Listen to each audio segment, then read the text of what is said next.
క్రికెట్లో Asia cup ముగిసింది. మన దేశం విన్ అయింది. దేశం మొత్తం సెలబ్రేట్ చేసుకుంది. కానీ భారతదేశానికి మాత్రం ట్రోఫీ తీసుకురాలేదు. ఎందుకు? ఇక్కడ ఒక ప్రత్యేకమైన వ్యక్తి గురించి మాట్లాడుకోవాలి. ఆయన భారతదేశం పైన అనేక ప్రొవొకేటివ్ స్టేట్మెంట్స్ చేశారు.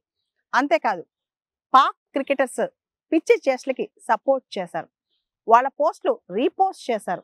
ఎవరైనా ఈయన పేరు మోసిన్ నఖ్వీ అన్నమాట. ఈయన ఏషియన్ క్రికెట్ కౌన్సిల్ చైర్మన్. అంతేకాదు పాకిస్తాన్లో చాలా ప్రముఖమైన రాజకీయవేత్త, ఇంటీరియర్ మినిస్టర్ కూడా. పాకిస్తాన్ ప్రభుత్వంలో ఈయన కీలక పాత్ర పోషిస్తారు. అంతేకాదు ఆపరేషన్ సింధూర్ ఆ తదనంతర పరిణామాల్లో భారతదేశాన్ని దుయ్యబట్టడంలో ఈయన కీలక వ్యక్తి అన్నమాట.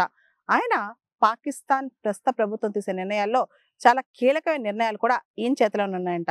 అయితే ఏషియా కప్ ముగిసిన తర్వాత ఆయన చేతుల మీదుగా ట్రోఫీ తీసుకోవడానికి మన క్రికెటర్లు ఇష్టపడలేదు.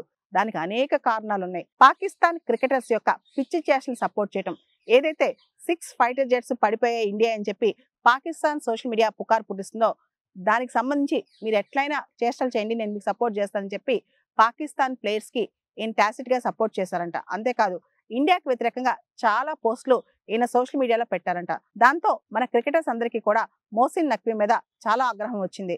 దాంతో ఆయన ట్రోఫీ ఇస్తే మేము తీసుకోం, ఆయన ఇచ్చే మెడల్స్ కూడా మేము తీసుకోమని చెప్పి వీళ్ళు యాక్సెప్ట్ చేయలేదన్నమాట. ఇన్ఫాక్ట్ చెప్పాలంటే ప్రస్తుతం పాకిస్తాన్ లో పరిపాలన, దానికి సంబంధించిన నిర్ణయాలు, వీటన్నిటి వెనకాల ఈయన హస్తం కూడా ఉన్నట్టు తెలుస్తుందన్నమాట. అయితే ఈ సందర్భంగా మన క్రికెటర్స్ వేరే డిగ్నిటరీస్ చేత మాకు మెడల్ ఇప్పించండి, ట్రోఫీస్ ఇప్పించండి అని అడిగితే అసోసియేషన్ వాళ్ళు ఒప్పుకోలేదంట. దాంతో ఈ నఖ్వీ మన ట్రోఫీని, మెడల్స్ ని పట్టుకుని వెనక్కి వెళ్ళిపోయాడంట.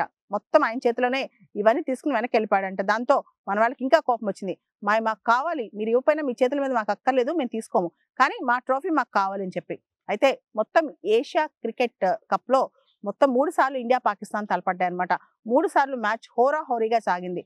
మ్యాచ్ వరకు మనం అద్భుతంగా ఆడాం, వాళ్ళతో బాగానే ఉన్నాం. కానీ వాళ్ళతో కరచాలనం చేయటాలు, వాళ్ళు హగ్ చేసుకోవడాలు, ఇవన్నీ మనం కూడా చూపించలేదు. దానికి కారణం Pakistan cricketers Asia cup matches లో చూపించిన వెరీ చేష్టలు అనమాట.